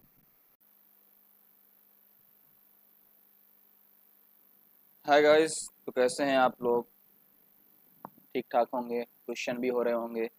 ये हमारे 20 क्वेश्चन ऑलरेडी हो चुके थे पहले पार्ट के अंदर, मज़ा आया होगा। अब आइए चलते हैं, उसके अगला वाला पार्ट हम लोग करते हैं। अब जो क्वेश्चन इजी इजी हैं, खाली कुछ क्वेश्चन अच्छे हैं तो उन पर ध्यान दीजिएगा। पहला आपसे पूछा गया है, ये क्वेश्चन आपको टेबल दिया हुआ है, तो मास ऑफ डाई नाइट्रोजन और मास ऑफ डाई ऑक्सीजन दिया हुआ है, 14 ग्राम, 16 ग्राम, 14 ग्राम, ये सब पूरा दिया हुआ है। तो आपसे पूछ रहा है which law of chemical combination is obeyed by the above experiment data. इनका ये कहने का मतलब है कि अगर मैं किसी एक को फिक्स कर रहा हूँ, जैसे एग्जांपल के तौर पे मैं 14 ग्राम नाइट्रोजन ले रहा हूँ और उसके साथ 16 ग्राम ऑक्सीजन ले रहा हूँ, फिर 14 ग्राम नाइट्रोजन ले रहा हूँ, उसके साथ 32 ग्राम ऑक्सीजन ले रहा हूँ। जब भी ऐसा कोई केस आता है, इसे बोला जाता है लॉ ऑफ मल्टीपल प्रोपोर्शन। क्या होता है इसमें? एग्जाम्पल के तौर पर यहाँ पर देखो, मान लो मैंने नाइट्रोजन को 28 ग्राम लिया, मैंने एग्जाम्पल लिया 28 ग्राम नाइट्रोजन लिया, इसको मैंने फिक्स कर लिया, और उसके साथ 16 ग्राम ऑक्सीजन ले रहा हूँ, एक बार 32 ले रहा हूँ, एक बार 80 ले रहा हूँ। तो इस्लाम में ऐसा होता है कि अगर एक को फिक्स कर रहे हैं और दूसरे को चेंज कर रहे हैं, तो ये दूसरे का जो रेशियो आएगा 16, 32, 80, जो भी कंबाइन का रेशियो आएगा वो एक होल नंबर आएगा। देखो 16, 16 दूनी 32 और 16 पचे 80 ना। इसे बोला जाता है लॉ ऑफ मल्टीपल प्रोपोर्शन, और ये डिफिनीशन आप देख सकते हैं इसकी, ठीक है ना। ये होता है। ये पहला हो गया। दूसरा क्वेश्चन थोड़ा सा अच्छा है, अच्छा इसलिए नहीं है कि उसमें आपको डायरेक्ट याद रखना है, बस इसलिए कि कभी भी अगर आपको कन्वर्जन करना हो तो आप किस तरीके से कन्वर्जन करेंगे, आइए एक बार मैं सिखा देता हूँ कन्वर्जन करना। आगे भी ये काम आएगा, इसलिए मैंने इसको वीआईपी कैटेगरी के अंदर डाल दिया है। आपको 1 किलोमीटर को कन्वर्ट करना है पहले एमएम के अंदर, तो हम क्या करेंगे, 1 किलोमीटर को पहले कन्वर्ट करेंगे मीटर के अंदर। सबको पता होता है कि 1 किलोमीटर के अंदर 1000 मीटर होते हैं। अब देखो मैंने सारी चीजें क्यों लिखी हैं, ताकि आपका यूनिट से यूनिट कटता हुआ दिखाई दे। देखो आप क्या लिखोगे, 1 किलोमीटर में 1000 मीटर होते हैं, और नीचे तो 1 किलोमीटर रहेगा, है ना। ये सबको पता, यूनिटरी मेथड तो सबको पता होगा कि 1 किलोमीटर में क्या होते हैं, 1000 मीटर होते हैं ना। और नीचे 1 किलोमीटर मैंने लिख दिया है, ताकि ये 1 किलोमीटर और ये 1 किलोमीटर कैंसिल हो सके, यूनिट कैंसिल हो सके, वरना आप डायरेक्ट भी कर सकते हैं। अब देखो फिर 1 मीटर के अंदर कितने सेंटीमीटर होते हैं, 100 सेंटीमीटर होते हैं, और 1 सेंटीमीटर के अंदर 10 mm होते हैं, ये सबको पता होगा। मिलीमीटर की बात हो रही है ना, 1 सेंटीमीटर के अंदर 10 मिलीमीटर होते हैं, ये सबको पता होगा। ठीक। अब क्या होता है, अब यहाँ से जब आप मल्टीप्लाई करोगे, 3 0, 2 5 0, 1 6 0, तो देखो 10⁶ आ गई। सेंटीमीटर देखो, ये सेंटीमीटर है, इस सेंटीमीटर से ये सेंटीमीटर कैंसिल हो गया, इस किलोमीटर से ये किलोमीटर कैंसिल हो गया, इस मीटर से ये वाला कैंसिल हो गया। तो आप देखोगे आपके पास सिर्फ क्या बचा, इस तरीके से आपको कन्वर्ट करना है। आइए देखते हैं पिकोमीटर। 1 किलोमीटर में 1000 मीटर होते हैं, सबको पता है। 1 मीटर में कितना होता है आपको पता होगा, 1 पिकोमीटर होता है, यानी कितना, 10⁻⁻12 पिकोमीटर होता है इसके अंदर ना। तो आपका क्या होगा, -12 ऊपर जाएगा तो +12 हो जाएगा, ये सबको पता है। तो 12×3 = 15, तो ये आप देख सकते हैं इतना पिकोमीटर आपके पास होगा, ठीक है ना। आगे मिलीग्राम की बात करते हैं, तो मिलीग्राम का मतलब सबको पता होता है 10⁻³ तो 1 मिलीग्राम के अंदर 1000, यानी 1 ग्राम/1000 mg, ये सबको पता है। और इंटू अगर इसको केजी में आप उल्टा चलोगे, केजी में कन्वर्ट करोगे तो 1000 से डिवाइड करना पड़ेगा, ये भी सबको पता है। ये 1000, यानी आप देखोगे ये 3 और ये 3 कितना, -6 हो गया, है ना ये। और इसको नैनोग्राम के अंदर आपको कन्वर्ट करना है, 10⁻⁹ से आपको डिवाइड करना होगा। या आप डायरेक्ट अगर जिसको करना है तो नैनोमीटर का मतलब क्या होता है, 10⁻⁹ और ये 1 ग्राम के अंदर क्या होगा, 1000 मिलीग्राम होते हैं। तो इस वाले को आप अच्छे से देख लेना। अब यहाँ की बात करते हैं, 1 ml के अंदर क्या होता है, सबको पता होता है। 1 ml के अंदर आप इसको लीटर में कन्वर्ट करोगे तो 1000 से डिवाइड करना पड़ेगा, और 1000 से डिवाइड करने का मतलब 10⁻³ लीटर। और सेंटीमीटर को डेसीमीटर में कन्वर्ट करना है, तो 1 सेंटीमीटर क्यूब क्या होगा, 1 decimetre into 1 decimetre into 1 decimetre, यही क्यूब हो जाएगा। और नीचे 1 डेसीमीटर/10, यानी 1 सेंटीमीटर को अगर आपको डेसीमीटर में कन्वर्ट करना है तो 10 से डिवाइड करना पड़ेगा, ये आप देख सकते हो। तो इस तरीके से पूरा यूनिटरी मेथड से आपका हो गया, वरना आपका बाद में आपको डायरेक्ट याद रखना पड़ता है क्योंकि आपके पास इतना टाइम नहीं होता एग्जाम में कि आप फिर से पूरा कन्वर्ट करो। चलो आओ देखते हैं, स्पीड ऑफ लाइट की बात करते हैं। थोड़ा सा ऊपर करते हैं इसको। देखो आसान क्वेश्चन आपको क्या दिया हुआ है, स्पीड ऑफ लाइट आपको दी हुई है 10⁸ मीटर पर second, calculate the distance covered by light in 2 nano second. तो मुझे पता है 1 नैनो सेकेंड में 10⁻⁹ होता है। डिस्टेंस क्या होगा, स्पीड इंटू टाइम। तो स्पीड मैंने लिख दिया और टाइम मैंने लिख दिया 2 नैनोमीटर। अब ये सेकेंड से सेकेंड कैंसिल हो जाएगा, अब सिर्फ आपके पास क्या बचेगा, मीटर। तो ये ना -9 है, तो इसलिए 6 इंटू 10⁻⁻1 बचेगा, जिसे हम 0.6 मीटर बोल सकते हैं। अगला क्वेश्चन है जो आपको लिमिटिंग रीजन के ऊपर क्वेश्चन है। अब ये क्वेश्चन का कॉन्सेप्ट पहले देखिएगा, बहुत सारी चीज़ें हैं, हालांकि इसमें नहीं दिया हुआ है पूरा, बट मैं जब पढ़ाऊंगा पूरा तो आपको पूरी चीज़ें बताऊंगा। आपको ये रिएक्शन दी हुई है, तो सबसे पहले आपको देखो क्या डाटा दिया हुआ है, इनमें से बताना है कौन सा लिमिटिंग रीजेंट है। पहले तो समझ लेते हैं लिमिटिंग रीजन कहते किसको हैं। देखो जब भी रिएक्शन होगी, मान लो ए दिया हुआ है, बी दिया हुआ है, ए और बी मिलकर रिएक्शन करा रहे हैं। अब एक बात बताइए, इनमें से अगर कोई खत्म हो जाएगा क्या रिएक्शन हो पाएगी, रिएक्शन नहीं हो पाएगी। इसका मतलब जो पहले खत्म हो जाएगा उसे हम बोलेंगे लिमिट है उसकी, यानी लिमिटिंग रीजेंट है। जो बाद में खत्म होगा, जो बचा रहेगा, उसे क्या बोला जाएगा, एक्सेस। तो हमारे काम का होता है लिमिटिंग रीजेंट, जो पहले रिएक्शन में खत्म हो जाएगा। कैसे निकालते हैं, अलग अलग तरीके होते हैं, है ना। एक तरीका सबसे आसान क्या होता है, सबसे पहले देखो मैंने पूरा लिख दिया है। लिमिटिंग रीजन सबसे पहली चीज वो क्या होता है, जो पूरा खत्म हो जाता है। दूसरी बात रिएक्टेंट का होता है, हमेशा भाई रिएक्टेंट का होगा, यानी इसका प्रोडक्ट का कभी भी नहीं होता है, वो रिएक्टेंट का होगा, क्योंकि रिएक्टेंट ही रिएक्शन करते हैं। दूसरा रिएक्शन इसके लिए बैलेंस होनी चाहिए, तभी आप बता पाओगे कि रिएक्शन लिमिटिंग रिएजेंट कौन। पहले रिएक्शन को बैलेंस करा जाता है। उसके बाद मोल अपान स्टोमेटिक रिएक्शन कम हो, यानी जिसका मोल कम हो, मोल अपान रेशियो। तो सिंपल तरीका होता है डायरेक्ट करने का। ये देखो मान लो इसका 1 मोल है, इसका 1 मोल है, तो स्टोमेटिक कोफिशिएंट क्या होता है, इसी एक से पहले जो लगा होता है, यहाँ पर कुछ नहीं है मतलब 1 है, यहाँ पर कुछ नहीं है मतलब 1 है, उसी से पहले जो लगा होता है उसी को बोलते हैं स्टोमेट्रिक कोफिशिएंट। तो मोल अपान जो ये कोफिशिएंट अगर जिसका कम होगा, जल्दी खत्म हो जाएगा, वही लिमिटिंग रिएजेंट होगा। दूसरी सबसे इंपॉर्टेंट चीज कि लिमिटिंग रिएजेंट के अकॉर्डिंग ही रिएक्शन प्रोसीड होगी। जो ज्यादा है उसके अकॉर्डिंग कभी रिएक्शन नहीं देखी जाएगी। तो ये पूरा कॉन्सेप्ट होता है, हम बाद में देखेंगे। आइए देखते हैं। अब देखो, अब जो ए और B2 है, इसका क्या मतलब है, इसका भी 1 मोल चाहिए, बी का भी, B2 का भी 1 मोल चाहिए, यानी एक एक चाहिए, ठीक है ना। आओ देखते हैं पहला क्या दिया। पहला आपको दिया हुआ है कि 300 इसके एटम है, 200 इसके मॉलिक्यूल है। अब खुद बताइए, दोनों बराबर चाहिए, तो लिमिटिंग कौन होगा, हमारा लिमिटिंग 200 होगा।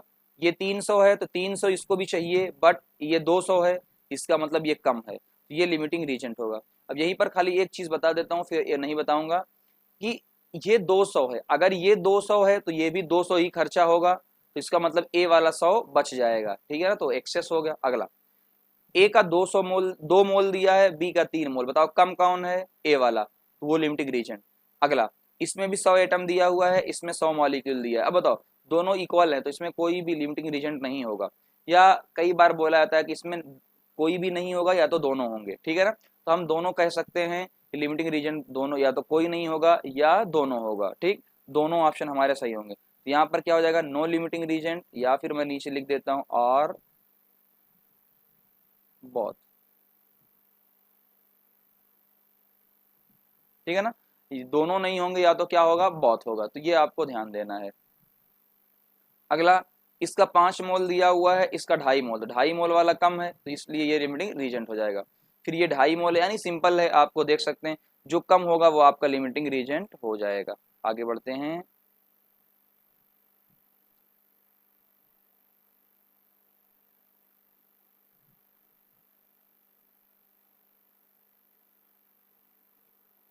चलिए ये क्वेश्चन अच्छा है। पहला आपको रिएक्शन दिया हुआ है पूरा का पूरा, तो देखो ये अमोनिया बनाने की प्रोसेस होती है, तो अमोनिया बनाने की प्रोसेस को क्या बोलते हैं, हैबर प्रोसेस, जस्ट इन्फॉर्मेशन।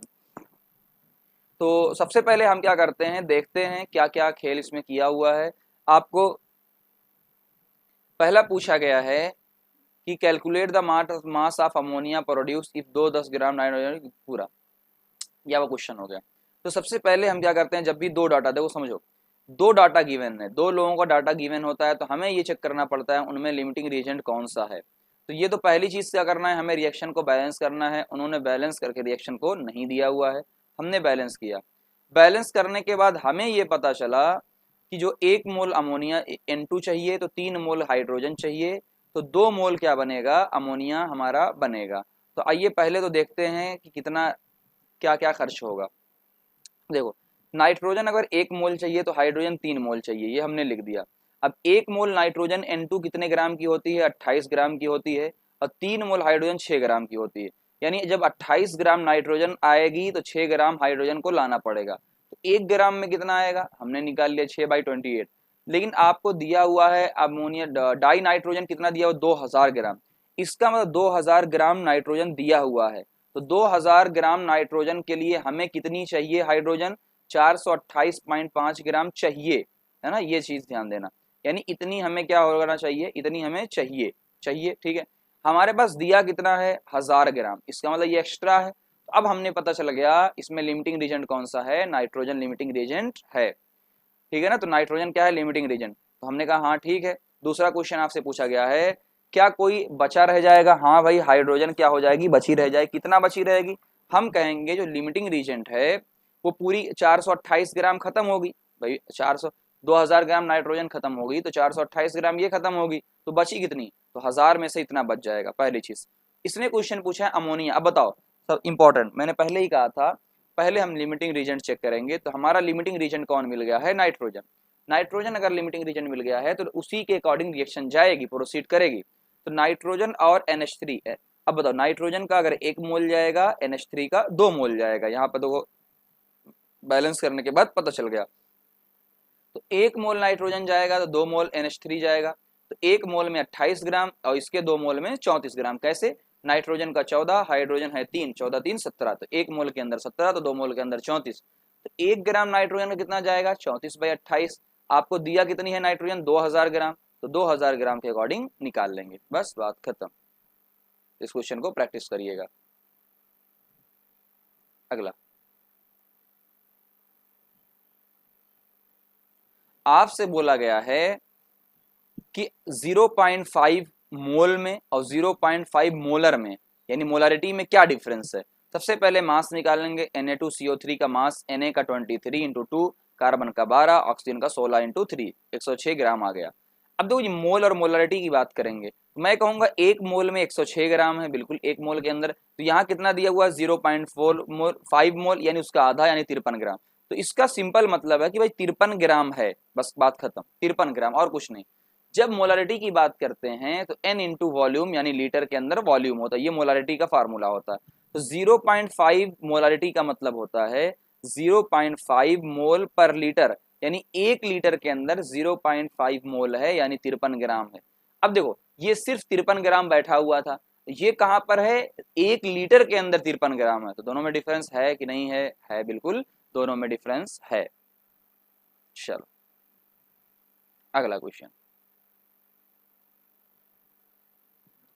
अगला क्वेश्चन आपको दिया हुआ है, इफ 10 वॉल्यूम। अब देखो ये पूरा दिया हुआ है, how many volume vapour oxide, यानी आपसे कहा गया है H2 और O2 को हम रिएक्ट करवा रहे हैं, ये बन रहा है।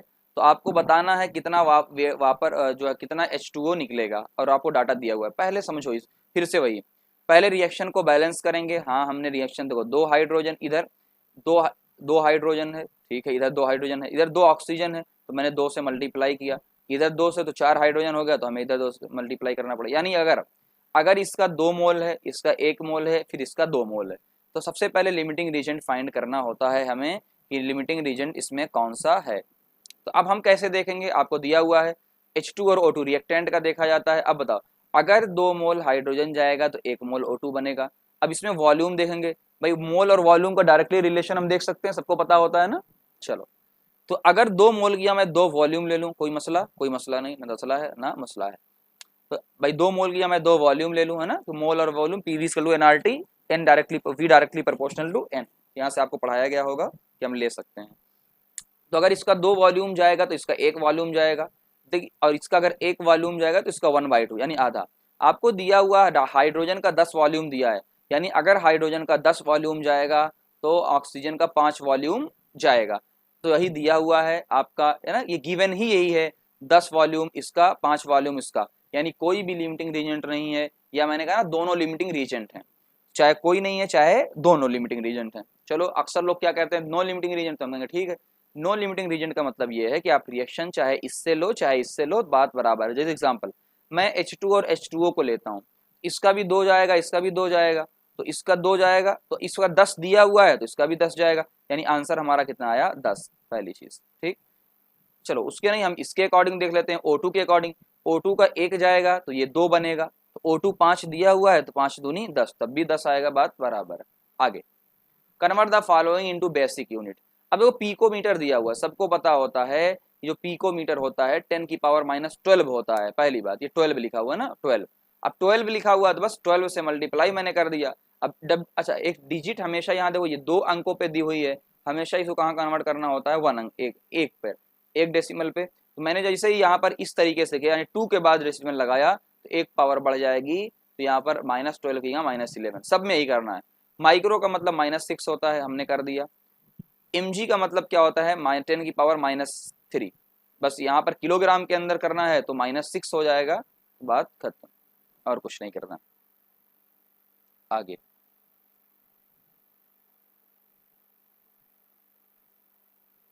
इस क्वेश्चन को देखिएगा, हालांकि कुछ नहीं है क्वेश्चन में। Which following the largest number of atom. भाई देखो, आपको लार्जेस्ट नंबर ऑफ एटम सबको पता होता है, हम एटम कैसे निकालते हैं, मोल से। सबको सबसे पहले कन्वर्ट करना पड़ेगा आपको मोल के अंदर।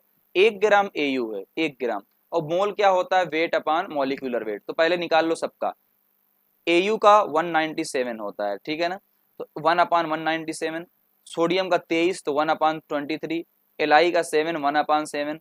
Cl2 कितने को, Cl का होता है 35.5, ठीक है ना, तो 35, और ये Cl2 है, ये Cl2 है, टू टू टू, यहाँ 2 है, तो यानी 71 आएगा। तो मैंने सबको कन्वर्ट कर लिया। अब देखो, एक मोल के अंदर मैंने बताया, देखो Na एटम होते हैं, ये पूरा मैंने लिखता है ना, मैं Na लिखता हूँ, एक मोल के अंदर Na है, इस मोल के अंदर Na से मल्टीप्लाई, Na से मल्टीप्लाई, Na से मल्टीप्लाई।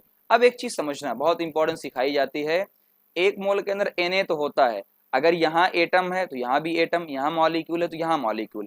हमने यहाँ पर क्या लिया था, 71, क्या हमने मॉलिक्यूल का लिया था, हाँ Cl2 का लिया था, तो यहाँ पर भी क्या आएगा, मॉलिक्यूल आएगा। अब बताओ Cl2 के अंदर कितने आपके Cl हैं, 2। जब एटम की बात करेंगे तो 2 से मल्टीप्लाई करना पड़ेगा, क्योंकि एक Cl2 के अंदर 2 एटम होते हैं। अब यहाँ से आप खुद देख सकते हैं कि सबसे बड़ा कौन होगा, 1/7, ये मैंने लिख दिया।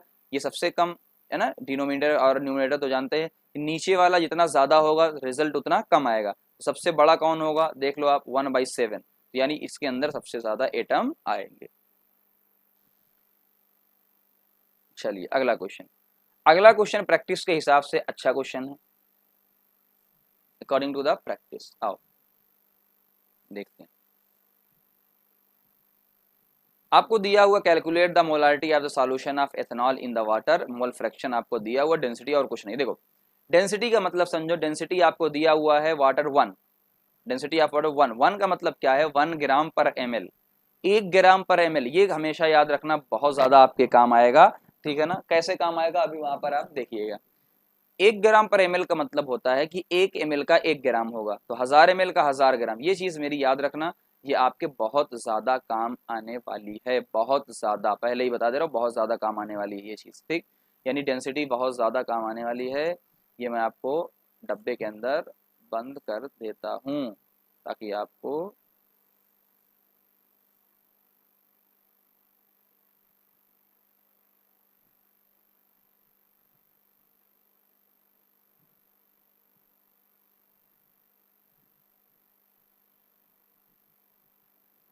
ये मैंने डब्बे के अंदर आपका बंद कर दी, ये बहुत काम आने वाली, पहले ही बता दे रहा हूँ। 1 ml का 1 ग्राम, तो 1000 ml का 1000 ग्राम। अब देखो मोलारिटी क्या होती है आपकी, आपकी मोलारिटी वहां दिया हुआ है N/V, यानी लीटर, यानी 1 लीटर सॉल्यूशन के अंदर क्या होगा। अब बताओ, सॉल्यूशन में सॉल्यूट भी होगा, सॉल्वेंट भी होगा, समझो मेरी बात को। सॉल्यूट बहुत कम है, देखो यहाँ पर क्या दिया हुआ, 0.04 मोलारिटी आपको सॉल्यूट दिया, बहुत ज्यादा कम। अब एक बात बताओ, 1000 है, अगर आपके पास 1000 है और 1000 1 रुपया है, तो हम ये कह सकते हैं कि 1000 और 1 को दोनों एक मान सकते हैं, बिल्कुल। देखो एग्जाम्पल के तौर पे, बहुत यहाँ साइड में देखना, कहीं साइड में देख लो, और साइड में ये आप ये ध्यान देना आप ना, कि मान लो यहाँ पर आपके पास 1000 और +1, ये आपके पास है, क्या मैं इसको लिख सकता हूँ 1000, भाई आपसे है ना ये 1001 है, तो आप क्या कहोगे भाई तकरीबन तकरीबन मेरे पास कितना है 1000। वही सेम कहानी है कि आपका सॉल्यूशन उसके अंदर सॉल्यूट भी होता है, सॉल्वेंट भी होता है। सॉल्वेंट क्या होता है? वाटर होता है। तो मैंने 1 लीटर के अंदर यानी 1000 ml के अंदर माना कि 1000 ग्राम ही मेरा क्या है, आपका वाटर है। अब देखो यहाँ पर क्या 1000 ml आया है, लेकिन मैं इसको लिख सकता हूँ 1000 ग्राम, क्यों? डेंसिटी आपको दी हुई है। अगर ये डेंसिटी ना दी हुई होती तो आप कभी भी 1000 ml को 1000 ग्राम नहीं लिख सकते। इसलिए छोटी छोटी चीजों पे ध्यान, वरना कैलकुलेशन आपका होगा ही नहीं। मोल क्या? वाटर का मोल निकाल लोगे 1000/18, यानी ये वाटर का मोल आ गया। आपको मोल फ्रैक्शन दिया हुआ है। अब यहाँ से कहानी शुरू होती है, ये हमारा बेसिक हो गया कहानी। मोल फ्रैक्शन क्या होता है? जिसका मोल आपको निकालना है, मोल फ्रैक्शन निकालना है, उसका मोल अपान टोटल मोल। तो हमें क्या एथेनॉल का निकालना है, तो एथेनॉल का मोल ऊपर, बाकी एथेनॉल और वाटर यानी जो भी आपको कंपोनेंट दिए हुए हैं उसका। मैं सिंपल इसलिए बताता हूँ, मोल अपान टोटल मोल, यानी जिसका निकालना है उसका मोल अपान टोटल मोल। इसका 0.04 दिया हुआ है और इसका मोल हमारे पास आया। अब यहाँ की कैलकुलेशन है आपका, इधर से बस इधर इसको इधर ट्रांसफर करना है, इसको इधर ट्रांसफर करना है, और यहाँ से आपके पास क्या आया? एन एथेनॉल 2.3 मोल। अब मोलारिटी क्या होती है? मोल अपान वॉल्यूम। तो वॉल्यूम आपका 1 लीटर है, तो क्या हो गया? एन एथेनॉल अपान 1 लीटर, यानी यही जो मोल है वही आपकी मोलारिटी हो गई। हालांकि आप डायरेक्ट देख सकते थे कि 1 लीटर के अंदर जो मोल प्रेजेंट होता है वही आपकी मोलारिटी होती है। ये बेसिक होता है, जब पढ़ाऊंगा तो पूरा पढ़ाऊंगा। चलिए अगले question, what will the mass of 1 carbon atom in gram. अब एक बात बताओ, 1 मोल कार्बन का 12 ग्राम होता है। हालांकि बहुत सारे बच्चे कंफ्यूज होते हैं कि सर 12 AMU कब लेते हैं, 12 ग्राम कब लेते हैं, 12 कब लेते हैं। तो मैं एक सिंपल बात आपसे क्लियर कर दूं, जब आप एक एटम की बात करेंगे तो AMU लेंगे या यू लेंगे। जब आप रिलेटिव मास लेंगे तो सिर्फ 12 लेंगे। जब 1 मोल की बात करेंगे तो ग्राम के अंदर आएंगे। तो 1 मोल कार्बन 12 ग्राम का होता है, और 1 मोल कार्बन में कितने एटम होते हैं? इतने। इसका मतलब यानी इतने एटम मिलाकर 12 ग्राम है, तो एक एटम का 12 के नीचे डिवाइड कर दो, बात खत्म। फिर आपका आया है, इसको फिर से आपसे पूछा गया है कैलकुलेशन में सिग्निफिकेंट फिगर कितने हैं। तो आइए देखते हैं, इसके रूल होते हैं। रूल में क्या होता है, जब आप मल्टीप्लाई या डिवाइड करते हो तो जो सबसे छोटा वाला सिग्निफिकेंट फिगर होता है उतना ही फिगर आंसर में आता है।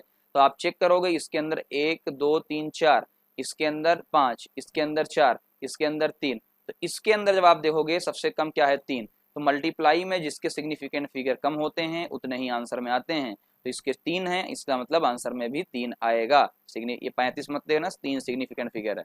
चलो अगला क्वेश्चन, इसमें मल्टीप्लाई। बहुत लोग कहेंगे सर 5 के अंदर एक ही सिग्निफिकेंट फिगर है, तो हम कहेंगे नहीं, आपने ये भी पढ़ा होगा, 5 एक एग्जैक्ट नंबर होता है, और किसी भी एग्जैक्ट नंबर का इनफाइनाइट आता है। क्यों? 5.00000, तो सब काउंट होंगे पूरा इनफाइनाइट तक। तो इस वाले में सिग्निफिकेंट फिगर कितना है? दूसरे वाले में मिनिमम 4 पे, तो इसलिए आंसर में 4 सिग्निफिकेंट फिगर ही आएंगे। एडिशन का जब भी रूल होता है, एडिशन या सब्सट्रैक्शन का, तो आपको पता होगा, इसमें हम डेसिमल प्लेस लेते हैं। कितने डेसिमल प्लेस होते हैं मिनिमम? तो आप देखोगे इसके अंदर भी 4 4 4, तो यानी इसका सिग्निफिकेंट फिगर भी कितना आएगा? 4 आएगा।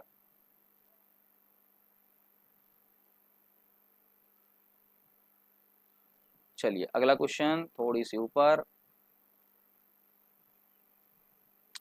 अगला क्वेश्चन हम ऑलरेडी कर चुके हैं, बस वहां पर क्लोरीन आई थिंक आया था। आपको बताना, देखो ये आइसोटोप। आइसोटोप क्या होते हैं कि जिसका एटॉमिक नंबर सेम होता है, ऊपर वाला हिस्सा डिफरेंस होता है। मैं कैसे बच्चों को याद कराता हूँ, जिसका टॉप हिल गया यानी टॉप का डिफरेंस आ गया, वो क्या होता है? आइसोटोप। ठीक है ना। चलो इनके एटॉमिक नंबर दिए हैं, इनके दिए हुए हैं, सॉरी इनके मोलर मास दिए हुए हैं, इनके मोलर मास, इनके परसेंटेज। तो आप ये देखोगे कि इसका मोलर सबसे ज्यादा परसेंटेज इसका है, इसका मतलब आंसर इसी के पास आएगा। देख लेना, आंसर 39 के पास ही आएगा। भाई इसका परसेंटेज सबसे ज्यादा होता है। बट हमें निकालने का तरीका क्या होता है, समझना मेरी बात को। देखो ये परसेंटेज में दिया हुआ है सबसे, तो बहुत सारे लोग क्या होगा, इसको कन्वर्ट कर लेंगे, जैसा कि हमने पिछले में कन्वर्ट किया था। परसेंटेज का मतलब क्या होता है? 100 से डिवाइड कर दो ना। तो आप डायरेक्ट कर सकते हो, बट अगर नहीं कोई मसला है तो आप डायरेक्ट देखते हैं। देखो आपको सिर्फ क्या करना है, तरीका बता दे रहा हूँ। इसके मास को इसके परसेंट से मल्टीप्लाई करो। देखो तो मैंने पहले को मल्टीप्लाई किया, फिर ऐड किया, दूसरे को मल्टीप्लाई किया, फिर तीसरे को मल्टीप्लाई करके ऐड किया, यानी मैंने सामने सामने मल्टीप्लाई कर दिया, ऐड किया। अब सब चूंकि परसेंटेज में थे तो हम क्या करेंगे, सबको 100 से डिवाइड कर देंगे, है ना। आपको दूसरा तरीका भी हो सकता है कि 1 by 1 करो, बट कोई फायदा नहीं। भाई सबको पहले क्या कर लो, ऐड कर लो, और परसेंटेज है 100 से डिवाइड कर दो। जैसे ही आप 100 से डिवाइड करोगे तो आपका देखो कितना आया 39.94। मैंने कहा था ना इसी के आसपास आएगा, तो तकरीबन ये 40 ग्राम पर मोल आ गया।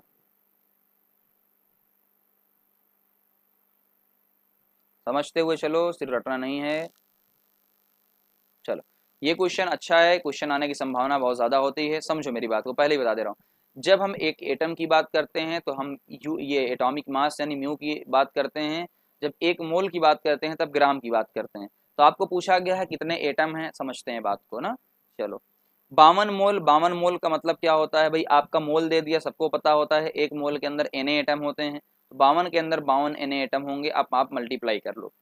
अब आपको दिया हुआ है 52 U। अब बताओ एक एटम हीलियम में 4 U होते हैं, सबको पता है एटॉमिक मास 4 होता है, तो 52 के अंदर कितने होंगे, 13 एटम होंगे। बात खत्म, 13 ही एटम है। अब दूसरी बात, एक मोल हीलियम 4 ग्राम का है, तो आप इस बार 12 ग्राम दिया है, सॉरी 52 ग्राम दिया हुआ है, तो 52 ग्राम में 13 मोल होंगे, है ना। देखो भाई एक मोल हीलियम 4 ग्राम का होता है, आपको 52 ग्राम दिया है, इसका मतलब 13 मोल होंगे। सिंपल सी बात है, कैलकुलेशन भी आप कर सकते हो, बट ये छोटा कैलकुलेशन इसलिए मैंने नहीं किया। 13 मोल का मतलब 13 Na, तो 13 Na को मल्टीप्लाई कर दो, आपका एटम आ गया। अगला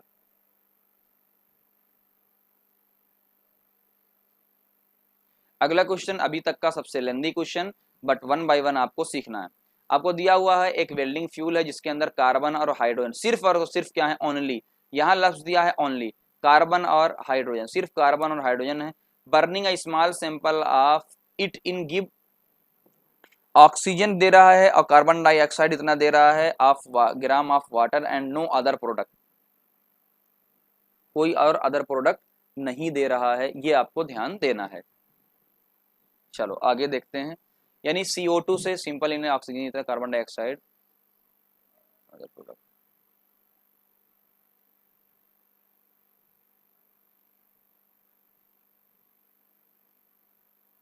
ठीक, आगे आपसे ये कह रहा है, अब यहाँ पे हम लोग क्या करेंगे, देखो सिर्फ और कार्बन और क्या है, ऑक्सीजन, सिर्फ और सिर्फ क्या है, कार्बन और ऑक्सीजन आपको उसके, सॉरी कार्बन और हाइड्रोजन उसके अंदर दिया हुआ है। अब हम ये बात को समझते हैं, हमारा क्या दिया हुआ है।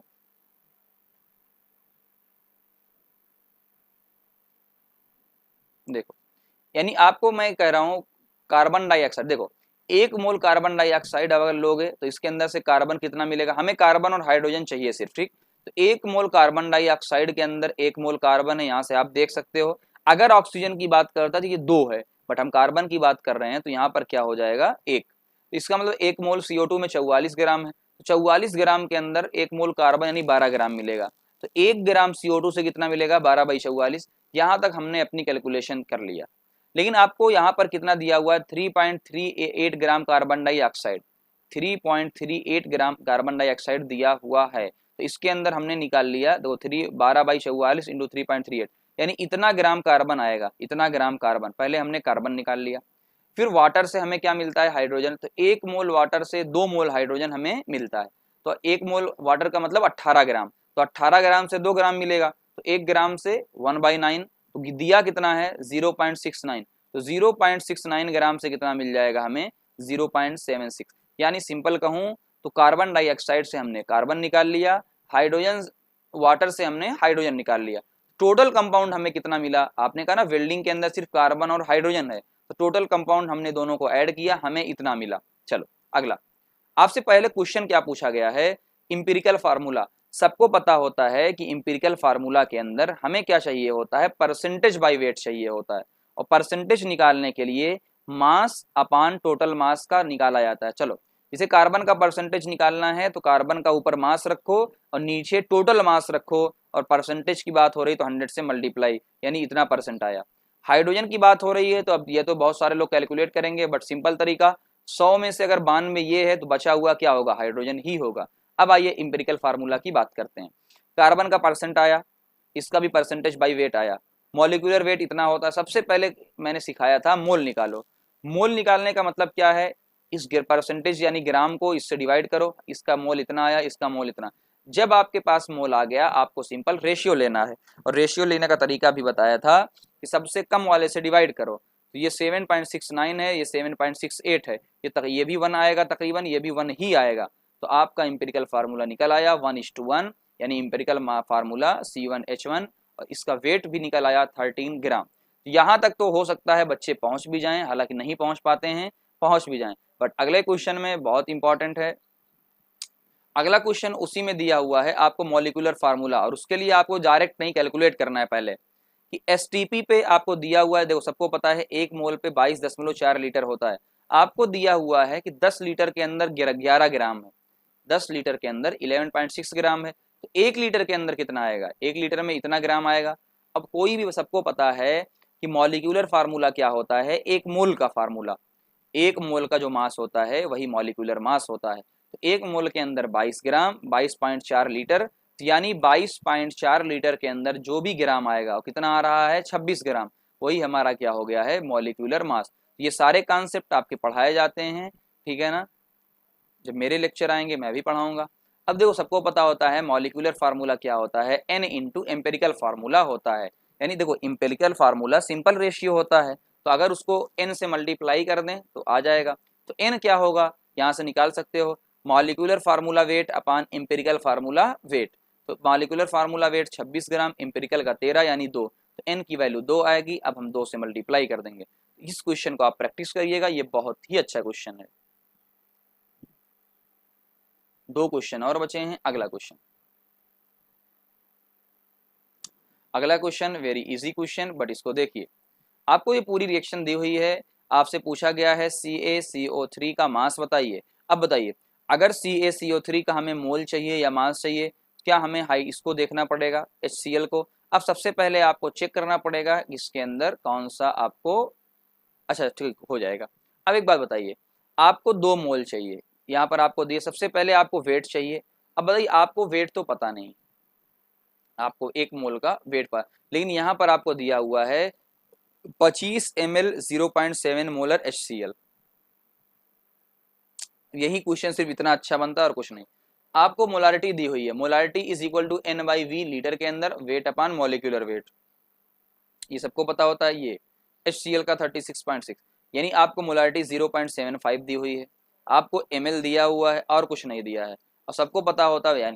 यानी इस फार्मूले से आप निकाल लोगे पूरा का पूरा, यहाँ से वेट आपका निकल जाएगा। सिर्फ फार्मूले में पुट करना। देखो यहाँ पर n की जगह मैंने रख दिया वेट अपान मॉलिक्यूलर वेट, 25 की यहाँ मैंने 1000 से डिवाइड क्यों किया, वो 25 ml के अंदर है, जबकि हमें लीटर के अंदर चाहिए होता है, इसलिए मैंने डिवाइड किया। वेट हमारा आ गया, HCl का वेट 0.684 ग्राम वेट आ चुका है पूरा का पूरा, ठीक। अब देखो सबको पता होता है जब आप रिएक्शन को बैलेंस करोगे कि अगर 2 मोल HCl लोगे तो CaCO3 का भी 1 मोल चाहिए, यानी इसका अगर 73 ग्राम लोगे, 2 मोल का मतलब 73 ग्राम, भाई H का 1 होता है, क्लोरीन का 35.5 यानी 36.5, तो इसका 100 ग्राम मिलता है, तो इसका 1 ग्राम में 100/73, इसका वेट कितना आपको दिया हुआ है 0.684 ग्राम दिया हुआ है, तो हम उससे मल्टीप्लाई करेंगे, हमारा आंसर आ जाएगा। तो बस इतना ही कहानी, उसमें एक्स्ट्रा था। अगले